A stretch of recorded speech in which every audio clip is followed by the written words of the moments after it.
너희가 섬길 자를 오늘 택하라. 고별 설교라기보다는 유언적인 부탁입니다. 사실은 선택의 여지를 주는 게 아니에요. 이것은 선택의 여지를 던지는 메시지인데, 여호수아가 선택하라고 하는 것이 아니라 이제 하나님만 섬겨라. 이어서 오직 나는 여호와 하나님만 섬기겠다, 이렇게 표현하잖아요. 특별히 가정의 달에 임마누엘, 예수만 섬기는 우리 가정들 다 될 수 있기를 축복하고, 또 가정의 아픔 때문에 생이별하고 있는 이산 가족들이 있어요. 부모 안 찾아가고 형제지간에 왕래 안 하고 이런 아픔과 상처가 있는 가정들이 있는데, 예수 안 믿으면 주님이 용서해 줘요. 어차피 가는 길이 다른 쪽이니까. 근데 예수 믿으면 주님이 용서 안 해줘요. 왜? 내가 너희를 용서한 것 같이 너희가 용서하라고 말씀하셨기 때문에, 우리가 그 얄미운 것들, 꼴보기 싫은 것들, 평생 보고 싶지 않은 것들, 하나님께서 나를 용서하셨는데 그런 사랑으로 용서하라고 말씀하셨기 때문에, 기준의 성경적 잣대를 대면 나 같은 죄인 살리신 주님 앞에 내가 용서 못할 80억 인구 가운데 아무도 없어야 돼요. 예수 믿기 전에는 그렇게 살아도 되는데, 예수 믿은 다음에는 그렇게 살지 않도록 우리들에게 성경은 권면해 주고 있어요. 하나님이 인간에게 주신 가장 고귀한 선물, 영적으로는 예수님이 귀한 선물이에요. 그렇죠? 근데 육적으로는, 육신끼리는 1촌 부모님, 2촌 형제, 그래서 1촌 2촌 관계. 물론 부부는 무촌 관계이죠. 영순이라고 하는 뜻이죠. 그래서 하나님이 우리들에게 주신 가장 귀한 선물은 바로 패밀리, 가족입니다. 그보다 더 큰 선물은 없어요. 근데 여러분들의 선물 기쁘십니까? 안 그러면 이 왼수들이십니까? 그래요. 뭐 콩가루 집안이니, 이런 뭐 집구석이니, 내 다시는 안 들어온다, 뭐 이러고서는 나가서 생이별하고 있는 그런 가정들이 있는데, 예수의 교회 성도님들 부디 성령을 통해서 성경적으로 권면합니다. 오늘 이 메시지 속에서, 아니 이 메시지도 필요 없어요. 그냥 결단하십시오. 화해하기로, 화목하기로. 여호와를 섬기면 여호와 하나님께서는 화목제물이시기 때문에 아들을 내어주셨잖아요. 그래서 우리에게 예수 믿는다면 화목해 하라고 하는 직분을 주셨어요. 그래서 예수님 자체가 화목제물이고 귀한 선물이고, 우리의 형제와 가족들을 향한 우리가 화목제물이 또 되어야만 합니다. 외신에 보게 되니까 그런 토막 뉴스가 있었었는데, 휠체어 탄 아이가 호숫가에서 놀고 있는데 갑자기 어떻게 급류가 됐는지 애가 허우적거리면서 죽어가요. 놀래가지고 이 아버지가 자기 휠체어를 쓰러뜨려 갖고 기어 들어가서 애 살리려고. 죽죠. 휠체어에 타는 아버지가 어떻게 애를 살려요? 둘 다 죽었어요. 그게 외신에 났는데, 그림을 AI한테 내가 신문을 가질 수가 없어서 그림을 한번 이렇게 AI한테 부탁을 해봤더니 한 10번을 수정해도 내 마음에 들게 안 나오더라고요. 어쨌든 저 그림이 여러분들의 마음에 닿지 않을 수는 있겠는데, 그 스토리가 있는데, 결국은 아버지가 자기가 휠체어에 내려서 물에 들어가면 죽는 거 알아요, 몰라요? 죽죠. 근데 그냥 아들을 살리겠다는 일념 하나로 목숨을 던진 거죠. 어떻게 살려보려고 해서 죽으려고 한 건 아니겠지만 살려보려고 했는데 결국 부자지간에 같이 생명을 내놓죠.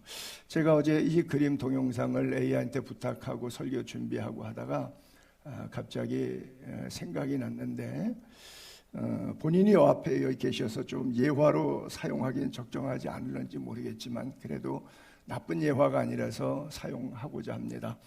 한 5년 반 전에 코로나가 한참일 때 우리 임성근 집사님이 코로나에 걸리셔서 한 20일인가 3주 동안 이상인가 중환자실에서 못 나오게 됐어요. 중환자실로 가기 전까지는 병원에서 저하고는 통화했었는데 그 다음부터는 전화로 기도해 드릴 수가 없고 어머님하고만 우리 최은환 권사님하고만 계속 통화했는데 통화만 하면 우세요.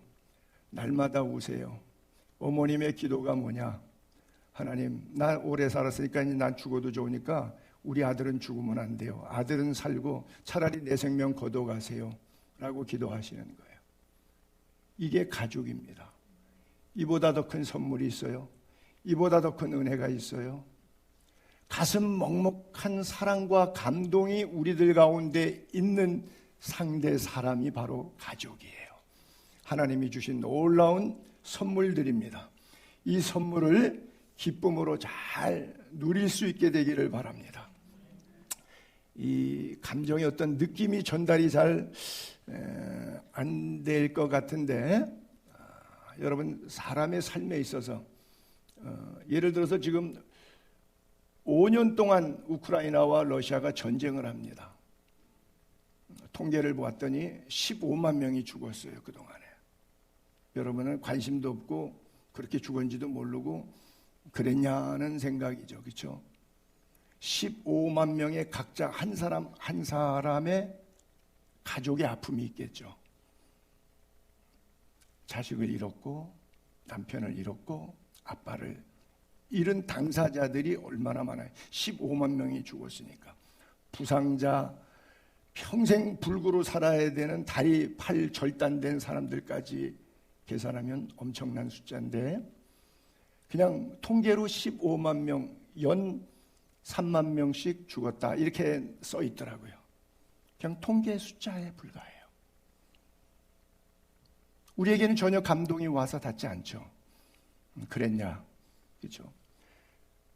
주민센터에 1년에 대한민국 국민이 사망신고 내는 사람이 37만 명입니다. 나누기 365일 하게 되면 하루에 1013명이 죽어요. 그러면 오늘도 1013명이 죽어요. 나누기 24시간 하게 되면 1시간 안에도 엄청난 사람들이 우리가 예배드리는 이 시간에도 생명을 내려놓습니다. 통계죠. 나에게 와 닿지가 않죠. 나의 일이 아니니까. 그렇죠? 근데 나이거나 내 가족일 때는 통계구 숫자가 아니에요. 그때는. 이거는 나의 삶 전부가 되는 거예요. 그래서 가족이 중요한 거예요.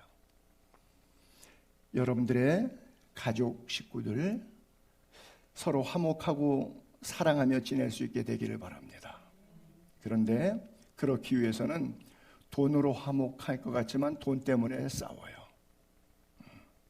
권력 때문에도 싸우고 우리가 뭐 너무나 많은 스토리들을 알고 있어요. 그렇죠? 매일 뉴스를 통해서 접하고 있어요.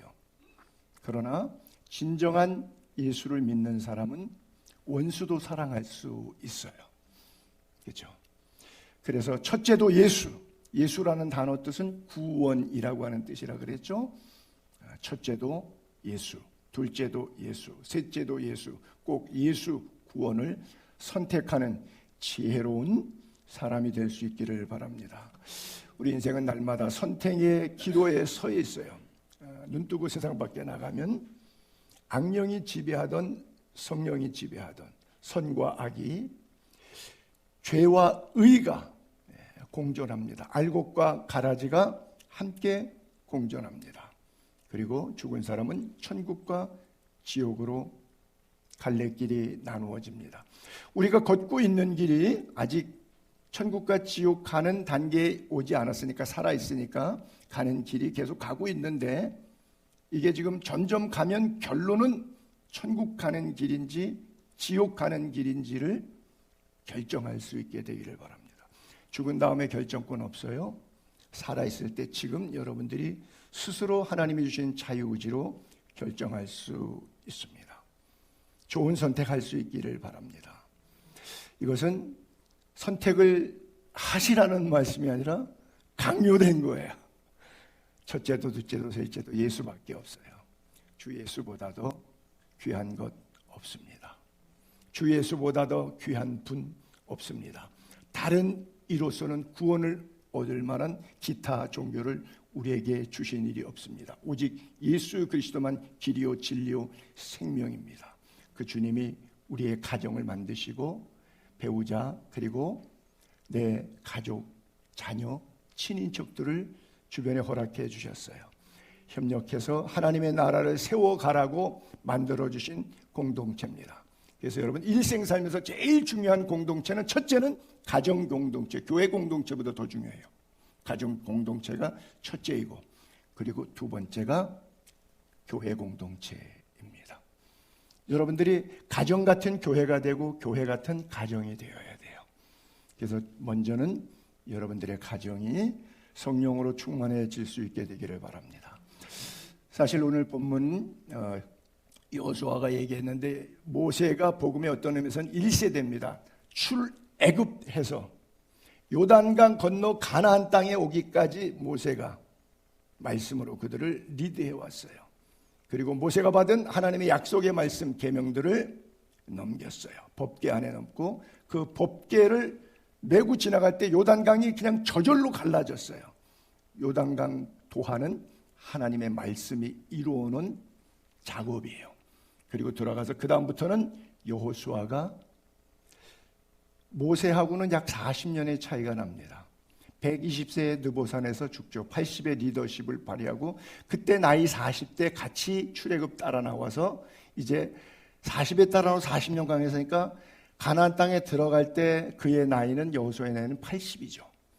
30년 동안 가나안 전쟁하고 땅 분배하고 110세에 죽습니다. 죽기 전에 했던 이야기가 오늘 바로 본문의 고별 설교와 같은 유언적 부탁인 거예요.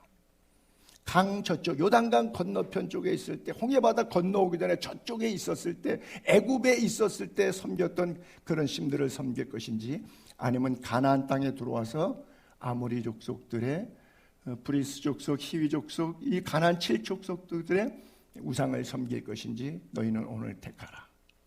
그러나 기억하라. 오직 나와 내 집은 하나님만 섬기겠다. 그 다음 절은 안 읽었는데 마지막 끝까지는 그들이 결단합니다. 그렇게 하겠다고. 우리도 예수만 섬기겠다고. 그리고 여호수아서가 24장 끝나고 사사기로 넘어갑니다. 사사기는 아시다시피 다른 세대가 되었어요. 다음 세대, 넥스트 제너레이션으로 다음 세대로 똑같은 DNA를 넘겨줘야 되는데 DNA가 다르면 내 자식이 아닌 거죠. 그렇죠? 친자 소송할 때 DNA 검사하죠. 그렇죠? 근데 다음 세대라고 성경은 써 있지 않고 다른 세대라고 써 있어요. Another generation이에요. 다른. 다음이 아니고 다른이에요. DNA 조사하니까 달라요. 이게 뭐예요? 영적 DNA. 부모들이 섬겼던 그 하나님, 지금은 목사의 자녀들, 장로의 자녀들, 교회 중직자의 자녀들 가운데도 예배당 안 다니고 예수 안 믿는 사람이 너무나 많아요. 그러니까 다른 세대와 함께 살고 있어요. 영적인 DNA를 공유하는 다음 세대를 살아야 되는데 이것이 가정의 달에 오늘 우리에게 주어진 하나님의 책무가 아닌가. 답답해서 여호수아가 오늘 마지막 유언적으로 이야기하고 있는 겁니다. 이제부터 어떻게 살다 죽을 것인가 우리는 잘 선택해야 됩니다. 하나님의 말씀으로 돌아갑시다. 바울이 복음을 전했을 때 특별히 아주 젠틀하게 말씀을 잘 듣고 날마다 성경 공부했던 동네 사람이 있어요. 그리스의 북쪽 마게도냐의 작은 올림푸스 산맥자락 동북쪽에 있는 인구 5만 명 정도 현재 살고 있는 베리아라고 하는 동네가 있어요. 그 베리아라고 하는 동네에 사도 바울이 갔을 때 데살로니가에서는 야손 사건 때문에 핍박, 박해, 선동이 있었는데 거기서 야밤도주 하듯이 베리아로 피난 갔거든요. 그랬더니 데살로니가에 있는 사람보다 더 젠틀했다고 써 있어요. 그리고 바울이 복음을 전했더니 간절한 마음으로 말씀을 받고 그것이 그런가? 우리가 어떻게 살아야 되는가? 이게 맞는 말씀인가? 해가지고 궁금해서 날마다 성경을 상고했다고 그랬어요. 자세히 상세히 고찰했다고 하는 것이죠. 자세할 상자를 써가지고, 그렇죠? 살필 고자. 그래서 자세히 그랬어요. 부탁합니다. 여기에서 여러분 성경을 자세히 보시기 바랍니다. 무슨 말이냐? 날마다 큐티 하시기 바랍니다. 주일날 한 편 설교 듣는 것 같고 안 돼요.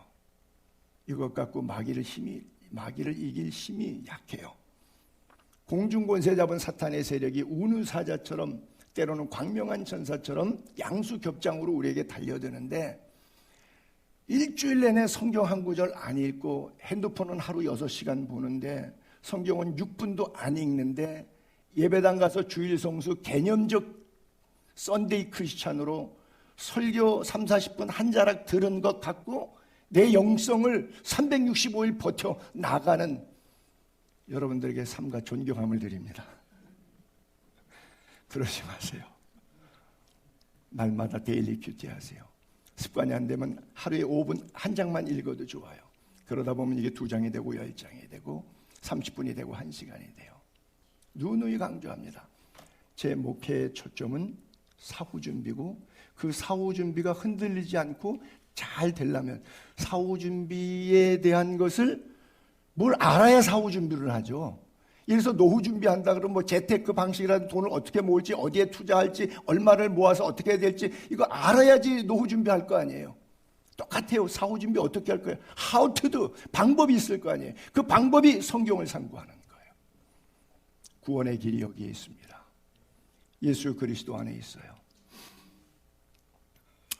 성경을 상고한다 그랬는데 그때 바울이 말했던 시대의 그 성경은 신약 성경은 없는 시절이에요.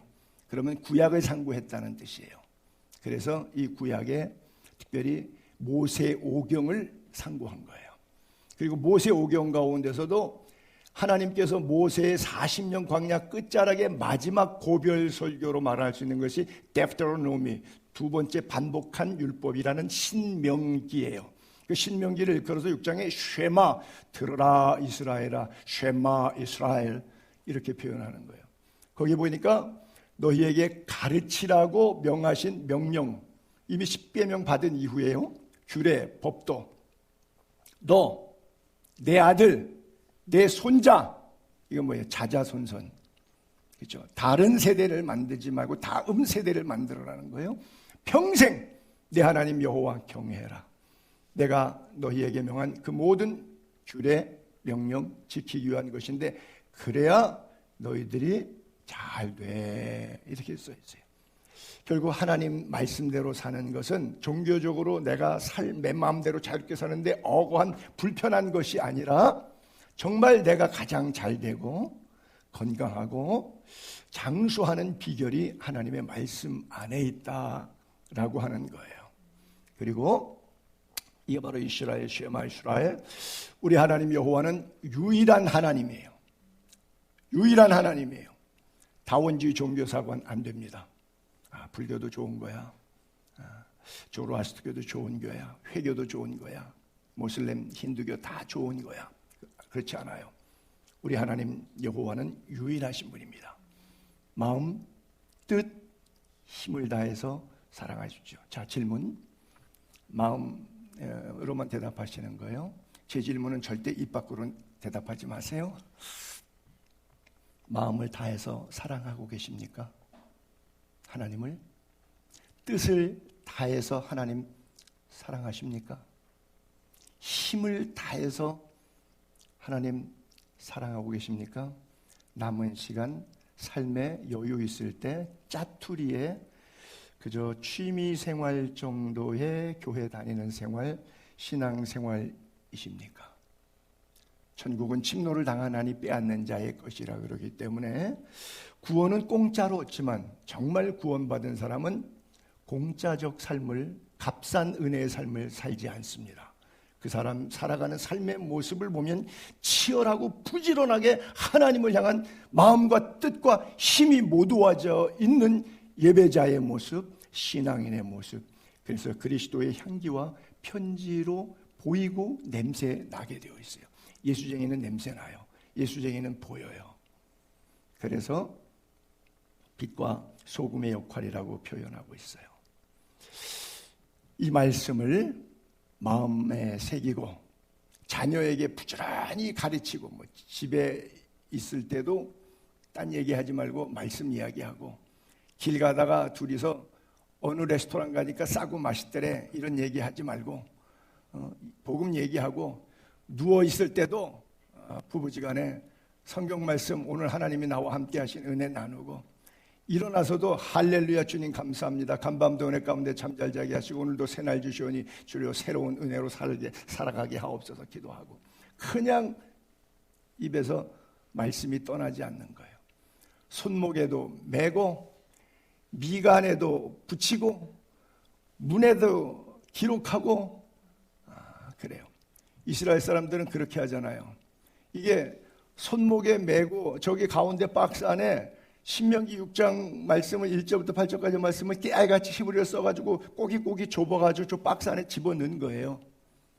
저게 네모 박스가 뭔가 하는데 그 안에 성경 구절을 써가지고 이 구절을 저거다가 집어넣은 거예요. 그래서 빼가지고 읽고 뚜껑식으로 여닫이 이렇게 돼 있어요. 그래서 하나는 미간에 붙이고 하나는 팔목에, 저쪽에 있는 건 매주자라고 하는 거는 문에다가 붙이는 거예요. 그래서 보면 이마에 이렇게 붙였죠. 미간에 붙이고 손목에 매서 팔뚝에 보게 되면은 거기까지 딱 갖다가 붙였죠. 그 다음에 집에다가는 갖다가 이렇게 붙이죠. 저 안에 들어가면 빼서 뒤집으면 여기에 그 성경 구절을 써가지고 종이가 끼어져 있어요. 저 안에. 저게 그냥 그렇게 쉐마라고 하는 쉐라고 하는 글자만 앞에 써 있는데 그 안에 글자가 종이를 접어서 끼워 넣은 거예요. 저기 박스입니다. 일종의 작은 상자예요. 왜 그렇게 하라고 말씀하시냐면 바로 40년 전에, 지금 이 이야기를 신명기서가 40년 광야 끝 생활의 한 설교인데 40년 전에 출애굽할 때 10가지 재앙이 있었는데 10번째 재앙이 장자 죽음의 재앙인데 죽지 않고 살았잖아요. 고센 땅 이스라엘 백성집, 애굽 백성집은 짐승까지 첫 것은 다 죽었어요. 사람의 장남 물론이거니와. 근데 이스라엘 사람들이 살던 고센 땅에는 하나님이 말씀했어요. 어린 양 잡아 우슬조로 문설주와 인방에 피를 발라라. 그러면 죽음의 사자가 패스오버 넘어간다. 유월절 파스카. 그래서 유월 파스카라고 하는 원어는 똑같이 부활절과 같은 단어예요. 부활절, 유월절은 파스카라고 하는 같은 단어, 헬라어가 같은 단어를 쓰고 있어요. 그래서 이태리 사람들도 라틴어도 파스카라 그래요. 같은 단어를 써요. 저기에서 유래가 됐는데 실제 그렇게 하는데 여러분들은 실제 안 한다고 할지라도 여러분들의 마음판에 저렇게 새기고, 그래서 막 미간에 붙이고 팔에 붙이고, 물론 어떤 사람은 경술도 찾는데 그리고 집에 붙이는 것처럼 여러분들의 가정을 말씀으로 도배할 수 있게 되기를 바랍니다. 그래요. 최고의 기쁨이 뭐래요? 내 자녀들이 예수 그리스도의 진리 안에서 살아가고 있다. 그보다 더 기쁜 일이 없죠. 여러분, 우리 솔직히 말합시다. 자녀들이 나에게 어버이날이라고 용돈 주는 게 좋아요? 예수 믿겠다고 교회 나오는 게 좋아요? 그냥 돈 한 100만 원만 찔러줘도 좋죠. 그렇죠? 바빠서 직장 가서 일해도 돼. 근데 엄마한테 아빠한테 돈만 그냥 카네이션값 100만 원만 주면 괜찮아. 반대로 여러분들 부모님께 맛있는 음식 사드리고 모시고 예쁜데 구경 열로 다니고 또 고급 백도 옷도 신발도 사드리는 것보다 더 중요한 것이 천국 가실 수 있도록 예수 그리스도 소개하는 거예요. 그보다 더한 효도는 없어요. 물론 육은 육이고 영은 영이니까 육도 섬기고 영도 섬겨야 되는데 육을 잘 섬기는데 영을 섬기지 못하면 사람의 껍데기만 아는 거지 속을 모르는 거예요. 사람이 보이는 게 이 손용삼이 보이는 지금 여러분들 이 모습이 손용삼이 다가 아니에요. 이 손용삼 안에 영이 있어요. 근데 영은 누구 소리를 듣느냐? 악령의 소리를 듣고 행동이 악한 열매들을 맺는가? 성령의 음성을 듣고 선한 일에 힘쓰는가? 이건 주인이 달라요. 손용삼인데 교회에서는 괜찮은 사람 같아요. 괜찮은 말 하니까. 근데 일주일 동안 나가 사는 거 보니까 저건 그리스도인이 아니야. 예수 믿는 사람의 삶이 아니야. 그러면 이 사람은 여러분들은 나는 천국 가는 줄 알겠지만 하나님은 나를 지옥으로 데리고 가겠죠. 정확해요. 하나님은 안 속죠. 목사는 속죠. 우리는 서로 속아요. 근데 하나님은 안 속습니다. 하나님이 돈 몇 푼에 속으실 것 같아요? 하나님이 상황적 트리에 속으실 것 같아요? 아니요.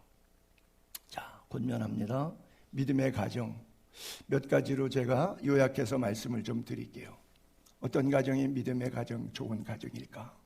첫 번째는 우선순위가, 가정마다 보면 우선순위가 있어요. 아버지가 돈 제일 많이 벌면 아버지 말빨이 제일 세요. 근데 그 집에 아버지보다 엄마가 돈을 더 많이 벌어. 그러면 엄마 말빨이 세요. 근데 엄마 아버지는 좀 별로 신통치 않은데 아들이나 딸이 돈을 많이 벌어서 가정 경제를 책임져요. 그러면 걔가 그 집에는 말빨이 세. 걔가 하자는 대로 다 해. 엎어지는 거야. 엎어지는 기준. 돈이 돼야 돼요. 하나님의 말씀이 돼야 돼요. 믿음의 가정은 돈과 사람과 권력에 휘둘리지 않습니다. 하나님의 말씀이 기준이 되는 가정이에요. 말씀이 하라면 하고 말씀이 말라 그러면 스톱하는. 근데 돈이 중심이 되다 보면 하나님은 오간데 없어져요. 두 번째는 성경, 특별히 구약의 신명기 6장 읽어지는 부분, 신약에서는 에베소 5장 6장이 가정에 대해서 주신 말씀인데 이 성경 말씀대로 가족 질서가 써 있는 이 질서, 그 가족의 권위 그대로 순종해서 자자손손 이어가는 가정이 돼야 돼요. 그리고 세 번째는 가정에서 여러분들이 개인적으로 큐티하고 또 가족 식구들이 모이면 예배하고 매일 못하면 일주일에 한 번이라도 정 안 되고 어색하면 제가 이렇게 한 달에 한 번만이라도 그것도 안 되면 부탁할게요. 1년에 2번 명절이라도 가정 예배드리시. 그래서 가정 공간이 지성소가 돼야 돼요. 가정의 울타리가 지성소가 돼야 돼요. 그래서 거기서 주시는 능력으로 이 거룩한 거울의 반사경이 돼가지고 친척들, 이웃들에게 우리 가정을 볼 때 복음을 느낄 수 있어야 돼요. 복음의 빛을 발해주는 가정. 믿음의 가정이라고 하는 것은 이런 가정을 믿음의 가정이라고 얘기하는 거예요. 절대 여러분들의 가정이 지성소가 될 수 있기를 바랍니다. 그래요. 그런데 우리 부모님 세대는 한갑잔치를 굉장히 뻑적지근하게 한 이유가 있죠. 단명을 했단 말이에요. 왜? 말씀이 주인이 되지 않고 내 인생이 내가 주인이었기 때문에 대부분 제 나이 또래에서 저희 위에 선배들 나이 또래는 보면 거의 다 이복 형제들이 있어요. 그건 얘기가 부모님이 어떻게 살았다는 뜻이 있는 얘기잖아요. 그리고 부모님들이 60까지 사는 경우가 없어요. 왜? 술 먹고 밥상 뒤집고 마누라 두들겨 패고 육두문자 짓거려대고 그저 너무나 험악한 세월들을 다 살았어요. 집집마다 저녁 되면 싸우는 소리가 마을에는 사방에서 들려오고 접시 깨지는 소리 들리고 어린 시절에는 이런 일들이 동네마다 다반사 있었어요. 그리고 그 술 기운에 중풍 걸려서 나이 45세에서 55세 사이 10년 안쪽에 대부분 70%의 남자들은 죽었습니다.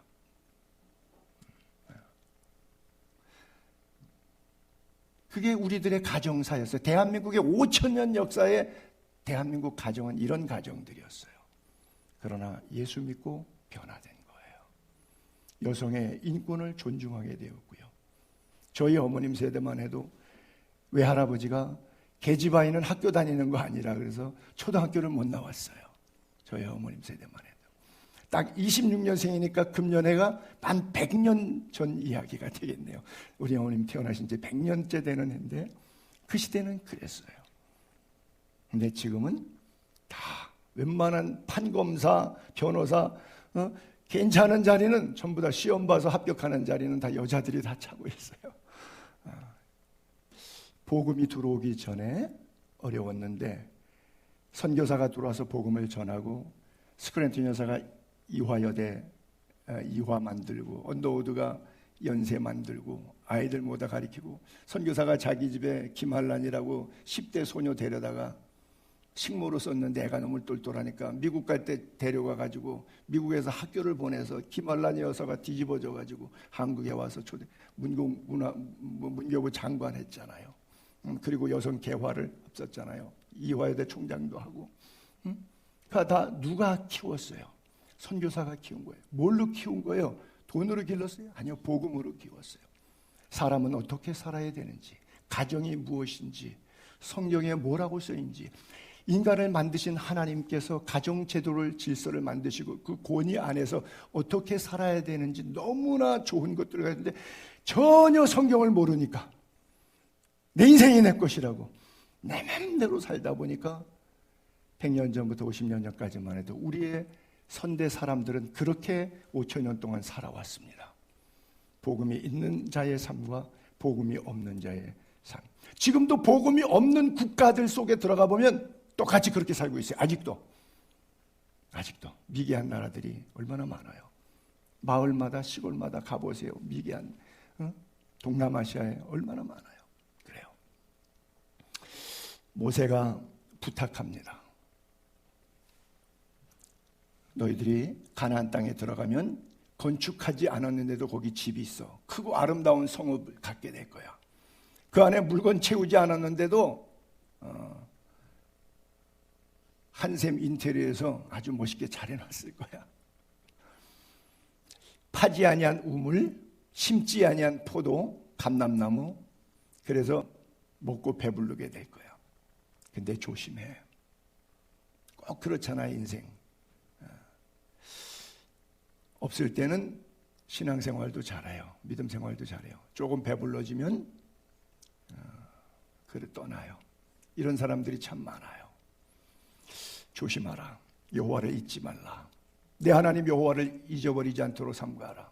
먹어서 배부르고 아름다운 집 짓고 거주하고 재산이 증식돼 가지고 번성하면 소유가 다 많아지면 마음이 교만해져요.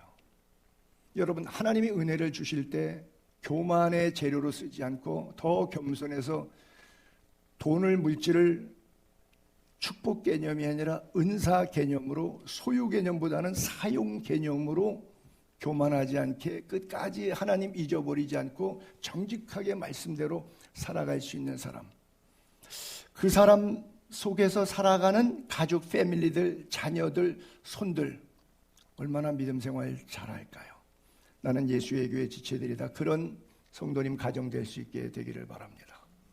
계속해서 잊지 말라, 기억하라는 거예요. 왜? 하나님이 왜 만나를 줬냐? 왜 40년 광야에 살게 했느냐? 떡으로, 돈으로 살지 말라. 말씀으로 살아라. 예배하며 살아라. 그래서 40년 훈련시켰고 40년 훈련 기간 동안 하나님이 워런티, 의식주 워런티 하셨다라고 말씀하는 거예요. 봐라, 40년 동안도 내가 워런티하는 것이 샘플이 있는데 오늘 너희들 일까 보냐? 왜 의심하느냐? 믿음이 적은 자들아, 공중의 새 들의 백합화를 통해서 우선순위가 무엇인지 하나님의 공의, 하나님의 나라, 하나님의 말씀이 되어야 된다. 그래야 너희들의 가정이 살아난다고 말씀하는 거예요. 자, 신약에 와서 스피디하게 이 말씀 정리할게요. 아내들만 같이 한번 합독해 볼까요? 시작. 아내들이여 자기 남편에게 복종하기를 주께 하듯 하라. 이는 남편이 아내의 머리됨이 그리스도께서 교회의 머리됨과 같음이니 그가 바로 몸의 구주시니라. 교회가 그리스도에게 하듯 아내들도 범사에 자기 남편에게 복종할지니라.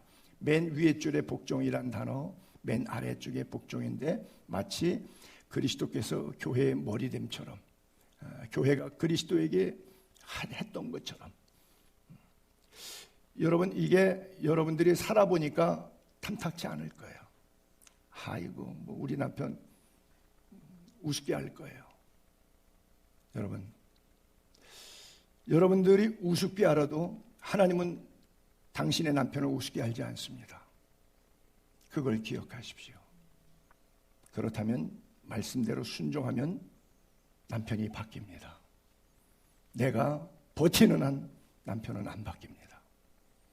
내가 말씀대로 순종해서 너무 억울하고 자존심 상하지만 말씀대로 순종하겠다고 결정해 보십시오. 하나님이 남편을 만지십니다. 하나님이 일하십니다. 또 남편들에게, 우리 남자들만 한번 또 남편들만 읽어볼까요? 나는 장가 안 갔어 그러고 읽지 말고, 뭐 안 읽고 그러지 말고 다 읽으세요. 시작. 남편들아, 아내 사랑하기를 그리스도께서 교회를 사랑하시고 그 교회를 위하여 자신을 주심같이 하라. 이는 곧 물로 씻어 말씀으로 깨끗하게 하사 거룩하게 하시고 자기 앞에 영광스러운 교회로 세우사 티나 주름 잡힌 것이나 이런 것들이 없이 거룩하고 흠이 없게 하려 하심이라. 남편들에게는 아내 사랑이란 단어가 써 있고 그 밑에 줄에도 사랑이란 단어가 여기도 2번 반복해서 나와요. 아내는 남편에게 복종이라고 하는 단어를 주님이 설정하신 거고, 제가 한 게 아니라 주님이 설정한 건데, 우리 마음에 들든 안 들든 상관없어요. 그건 주님이 설정하신 거예요. 가정 질서의 권위를 할 수 없어요. 이건 뭐 양보하거나 어떻게 타협하거나 뭐 어떻게 거기에 협의 내용에 있어서 어떤 조건부를 달 수 있는 게 없어요.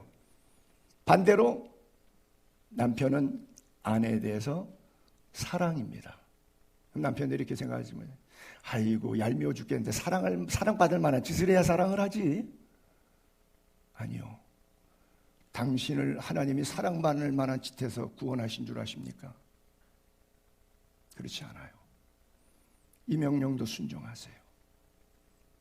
얄밉지만, 사랑하고 싶지 않을 때도 있겠지만 말씀에 순종하십시오. 사랑하면 아내가 바뀌어요. 남편의 사랑에 바뀌지 않는 아내는 없습니다. 바뀌게 되어 있어요. 아내의 복종을 보고 바뀌지 않는 남편은 없습니다. 이 질서가 항복하고 싶지 않는 부분이지만 안 지켜지기 때문에 우리 가정들이 힘든 거예요. 그래서 복종과 사랑을 서로 먼저 하려고 하십시오. 당신 나 사랑해주면 내가 복종할게. 네가 복종하니 내가 그럼 이쁘니까 사랑해줄게 라고 하지 마십시오. 각자 자기에게 주시는 메시지만 들으세요. 배우자에게 주시는 메시지에 대해서 시시비비하지 마세요. 말씀에 순종하면 하나님이 역사합니다. 그래서 그 가정을 말씀으로 깨끗하게 하시고 거룩하게 하시고 영광스러운 교회로 세워주십니다. 영광스러운 부부가 되십시오. 거룩한 부부, 흠이 없는 부부, 티나 주름 잡힌 것이 없는 부부. 하나님이 디자인을 이렇게 하셨어요. 마지막으로 자녀들도 마찬가지. 자녀들아, 주 안에서 너희 부모에게 순종하라. 이것이 옳으니라. 내 아버지와 어머니를 공경하라. 이것이 약속 있는 첫 계명이니 이로써 내가 잘되고 땅에서 장수하리라. 부모님께 잘하는 것, 빨간 글자에 2개 중요한 것이 순종은 주 안에서고 공경은 무작위로 하는 겁니다. 이거를 잘 구분해야 돼요. 부모님이 예를 들어서 나 저 며느리 꼴보기 싫어, 아들아 저 며느리랑 헤어져, 이런 거는 주 안에서의 명령이 아니라 주 밖에서의 명령이기 때문에 순종 안 해도 되는 부분이에요. 말씀에서 어긋났기 때문에. 그래서 주 안에서 순종합니다. 그러나 공경은 순종과 다른 단어예요. 모시는 거예요. 부모님을 보호하고 양육하고 모시는 거예요. 그래서 노부모를 모시는 거는 뭐 우리 부모가 나 어렸을 때 얼마나 고생시키고 뭐 이래갖고 나 도저히 나 우리 엄마 아빠이 꼴보기 싫어서 못 모시겠다. 항복하십시오. 그래도 모십시오. 하나님이 부모에게 복을 주시지 않지만 그 자녀에게 복을 주시는데 손대고 하는 일마다 복을 받을 거예요. 땅에서 잘 되고 장수할 거예요. 무병장수 건강하고 대박나게 하나님께서 해주겠다고 약속하셨어요. 그래서 부모를 공경하는 가정. 그리고 마지막에 부모들에게는 부탁하는 게 자녀를 자기 감정으로 막 때리죠. 화나가지고 자기 감정으로 막 욱박지르죠. 왜? 자기 울분 때문에. 그래가지고 가끔 보면 몇 달 안 되고 2-3살 된 애도 막 집어던져갖고 아동학대로 앰뷸런스에 실려가서 병원에 죽는 뉴스 종종 보죠. 저는 이해를 못해요. 생모래, 계모가 그러는 경우는 널어 있으니까 못된 계모 이러고 마는데 생모들이 그런데요.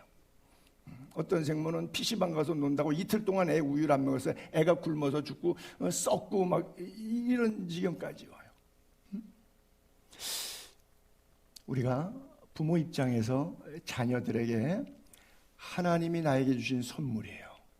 귀하게 길러야 돼요. 그렇죠?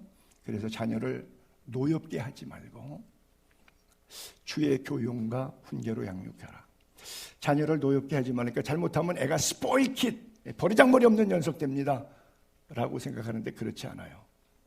주님의 말씀대로 성경적으로 아이를 가리키면 절대 스포일킷 되지 않습니다. 내 감정대로 뭐 분노대로 막 아이에게 표출해 버리니까 애가 자기도 감정이 있으니까 어렸을 때는 말 듣지만 중고등학교만 이상만 되면 말 안 듣습니다. 우리 교회도 왔던 분 가운데 한번 상담을 왔는데 지금은 안 나오시지만 중학교 들어가더니 애가 말을 안 듣더니 학교도 안 간대. 왜? 새벽 6시 아침 7시까지 밤새 지방에서 게임하니까 그때부터 자는데 애가 학교를 어떻게 가? 몇 년을 그렇게 살아. 중학생 애가 아주 부잣집 아이예요. 엄마가 울면서 찾아와서 신방에 이 애 어떻게 해야 돼요 목사님? 제가 어떻게 해요? 부모가 신앙생활도 안 하고 아이를 가르치지도 않는데. 문제의 자녀는 문제의 부모가 있지요. 주의 교훈과 훈계로 양육하지 않았기 때문에 내 죄값으로 자녀들이 고통받다 그 고통의 감정의 아픔이 소름이 분출돼서 나에게 느꼈는데 이 자식아 왜 그래? 내가 돈 주고 널 길렀잖아 라고 돈만 생각하는 거예요. 그동안에 돈 투자했다고 학교 보내고 옷 입히고 내가 돈 썼다고 내가 돈 벌어서 돈 너에게 줬는데 너 왜 그래? 그것만 생각하는 거예요. 주의 교훈과 훈계로 양육하지 않았는데 이걸 놓치는 거예요. 시간이 좀 갔는데 한 2-3분만 더 쓸게요. 한 가지 얘기로 마치려고 해요. 1960년 메이플라워를 타고 영국에 이렇게 보면 런던에서 동서쪽으로 쭉까지 가면 대서양으로 연결되는 플리마우스라고 하는 동네가 있어요. 그리고 미국의 동쪽의 보스턴 지역에도 이름이 플리마우스, 거기서 왔기 때문에 같은 이름을 플리마우스라고 붙였는데 보스턴 지역에 도착했어요. 1620년에 102명의 청교도들이 신앙의 자유를 찾아서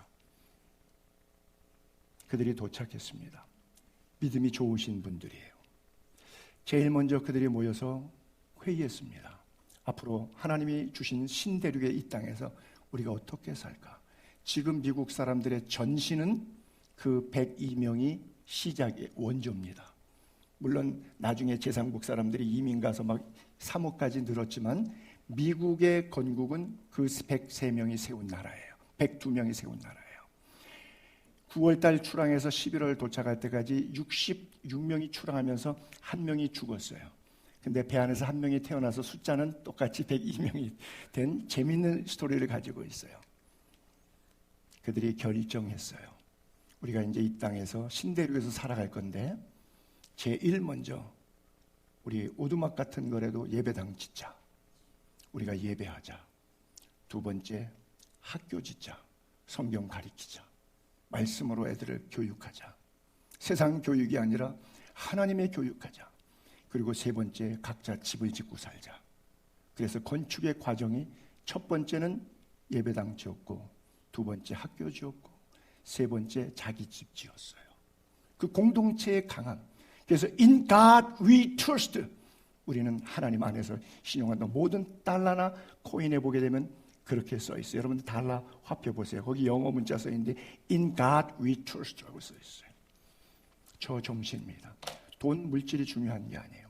하나님이 중요한 거예요. 예배의 성공자는 인생 성공합니다. 예배드리는 가정은 하나님이 축복하십니다. 예배에 실패하면 돈이 억만장자가 됐어도 그 인생은 하나님의 눈에는 실패한 인생이에요. 가정의 달을 통해서 성공적인 가정 다 될 수 있기를 거룩하신 주님의 이름으로 두 손 들어 축복합니다. 기도하겠습니다.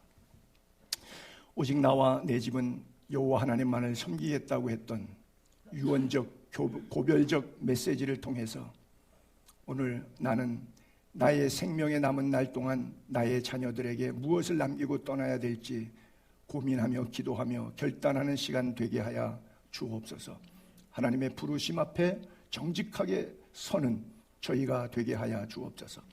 하나님, 너무나 많이 가정들이 무너져가는 가운데 있습니다. 다음 세대들이 교회를 떠나고 있습니다. 믿음 없이 세상의 육체의 정욕과 쾌락을 기뻐하며 그것을 하나님으로 삼고 살아가는 시대입니다. 핸드폰, 좋지 못한 것 때문에 오랜 시간 머물면서 하나님의 살아있는 생명의 말씀 때문에 단 5분도 시간 내지 못하는 이 시대 속에서 우리가 어떻게 나 자신을 지키고 가정을 지켜야 될지 주님 우리에게 말씀하여 주시고 다시 말씀의 자리로, 다시 기도의 자리로 우리를 불러 주옵소서. 주님, 우리 가정들이 다시 살아나게 하여 주옵시고 우리 식구들이 다시 예수 안에서 살아나게 하여 주옵소서. 한 주간도 주시는 애 기억하여 감사하여 정성껏 준비한 예물 주의 제단에 드리오니 은밀한 가운데 보시고 받으시고 은밀한 가운데 채우시며 갚으시고 축복하여 주옵소서.